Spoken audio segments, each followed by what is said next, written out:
Bonjour, bonsoir mes nobles, je vous aime.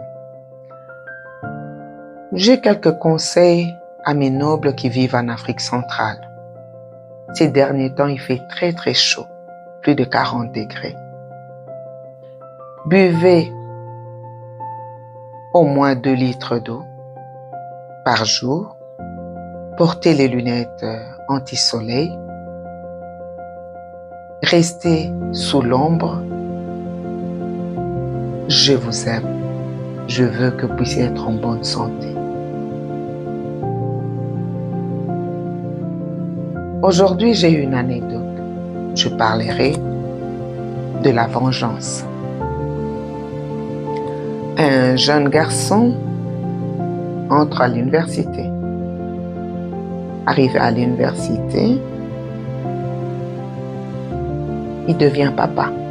Pas marié, mais il devient papa d'une jeune fille. La jeune fille répond au nom de Lydie, comme j'ai l'habitude de nommer mes personnages. L'étudiant de l'époque, c'est Monsieur Mabiala. Donc le nom Mabiala. Quel prénom que je peux donner à Mabiala? Timothée. Il finit ses études, s'est marié avec une autre femme. Et la famille Mabiala compte 7 gosses. La fille aînée et les 6 autres. Donc 5 garçons et la cadette, c'est une fille. La fille, la grande Mabiala, la grande Lydie, la belle-mère la faisait beaucoup travailler. Après l'école, c'est elle qui devait faire la vaisselle, elle devait faire la lessive, elle devait faire tout dans la maison.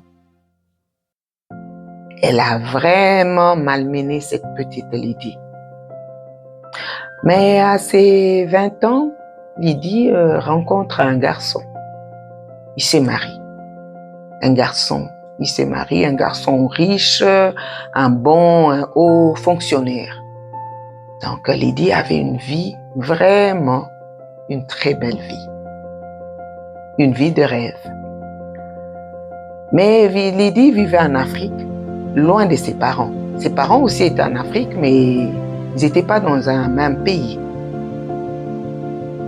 Et Lydie, dans son cœur, gardait les mots, je peux dire, de sa belle-mère. Comment on la faisait travailler, elle a gardé ça dans elle. Elle vient chez ses parents au pays, dire que la petite, je donne le nom, Bibi, je veux prendre la petite Bibi, si elle peut venir vivre chez moi. Ici, Bibi est trop gâtée, Bibi est ceci, Bibi est cela. Je suis la grande sœur, je vais prendre Bibi en charge. Monsieur Mabiala trouve ça normal, c'est la grande sœur. Oui, prends ta sœur Bibi. Elle est partie avec sa petite sœur Lydie chez elle à la maison. Comme on dit, la vengeance, c'est un repas qui se mange froid. Lydie, dans son cœur, avait la haine, la méchanceté, la vengeance en elle. Elle a dit, comme ta mère m'avait fait souffrir, tu verras ce que je ferai de toi. Bibi est arrivée chez sa sœur. C'était la petite bonne. Lydie faisait tout. Et Lydie n'allait pas à l'école. Lydie restait à la maison. Elle allait au marché. Elle faisait tout. Parce que la grande sœur, elle avait la vengeance contre sa petite sœur. Est-ce que sa petite sœur était l'auteur? Non. L'auteur, c'était la maman. Elle était pour rien. Mais on la faisait souffrir.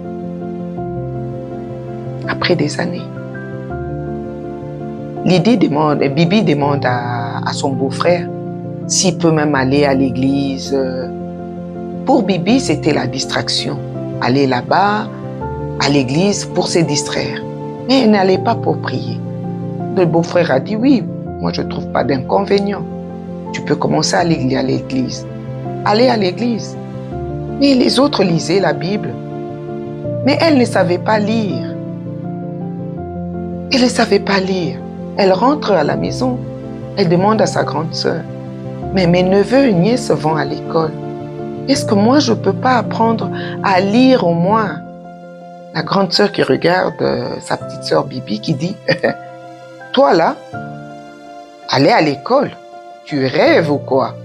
Tu es là, tu dois travailler. Tu te rappelles, ta mère m'a fait souffrir. Toi aussi, tu dois souffrir. La vengeance. Elle n'a pas voulu mettre sa sœur à l'école ou apprendre un métier. Elle n'a pas voulu. À ses 18 ans, Bibi, elle était belle de figure. À ses 18 ans, un pasteur de l'église, un jeune pasteur, il regarde quand même, il dit c'est une belle fille. Il parle à son pasteur, mais cette fille-là qui vient de temps en temps à l'église, je l'aime bien. Le pasteur qui dit, nous devons officialiser, nous ne devons pas faire derrière des trucs derrière la porte. Le pasteur voit la sœur, demande à la sœur Bibi, dit non, je vis chez ma sœur et tout. Ils vont trouver la sœur de Bibi, donc Lydie. Non, il y a le jeune pasteur qui veut vraiment marier. Oh non, non, non, non. Ma sœur est trop jeune, il faut laisser ma sœur tranquille, truc comme ça, il faut attendre. Pas maintenant. Le pasteur était patient. 2 ans, 3 ans après, il faisait qu'attendre. Dieu aidant, un jour, le pasteur, le jeune pasteur, voit le beau-frère, le mari de Lydie. Il expose le problème. Il dit, je vois ta belle-sœur à l'église, je l'aime et tout, mais la grande sœur m'avait dit d'attendre. Maintenant, Lydie a 21 ans. Qu'est-ce que vous dites? Le beau-frère qui dit, moi, j'ai pas de problème. C'est pas ma fille, mais c'est ma belle-sœur. Je veux écrire aux parents et puis, j'ai pas de problème. Le beau-frère fait ça. Lui, il était heureux, de marier sa belle-sœur Bibi. Elle marie sa belle-sœur Bibi. Bibi est arrivée chez le pasteur. Le pasteur le savait, qu'elle ne savait pas lire et écrire. Comme le pasteur aimait bien Bibi, elle a appris à Bibi à lire et écrire. Et Dieu a béni le pasteur. Le pasteur est devenu riche, si je peux me permettre le mot. Dans la vie, il y a le haut et le bas. Le mari de Lydie n'avait plus d'argent. Et Lydie était malade. Lydie va chez sa sœur exposer le problème. On a tel problème, tes neveux ne vont plus à l'école, celle-là est comme ça, ton beau-frère ne travaille plus. Mais ça fait combien de temps? Oh, ça fait presque 2 ans, nous vivons comme ça. Mais pourquoi tu me dis pas ça, grande sœur? Pourquoi elle ne pouvait pas dire ça à sa petite sœur Bibi? Parce qu'elle pensait que Bibi avait la vengeance. Bibi a pardonné sa sœur. Bibi a amené sa sœur à l'hôpital. Bibi a parlé avec son beau-frère. 2 fois, nous, dans la vie, nous sommes comme ça. Nous aimons bien nous venger. Pourquoi? Est-ce que Bibi était l'auteur? 2 fois, non. Nous nous vengeons pour rien. La vengeance fait partie de la méchanceté. Nous sommes méchants pour rien. La vengeance appartient à Dieu. Ce n'était pas à Lydie de régler l'histoire comme ça. Mais aujourd'hui, Lydie se trouve dans la bonne grâce de Bibi et de son mari pasteur. La vengeance nous détruit. La vengeance n'a pas de place. Laissons la vengeance à Dieu. Aimez, partagez. Vous êtes sur Mimi Katala. Likez. À la semaine prochaine. Je vous aime. Bye yo.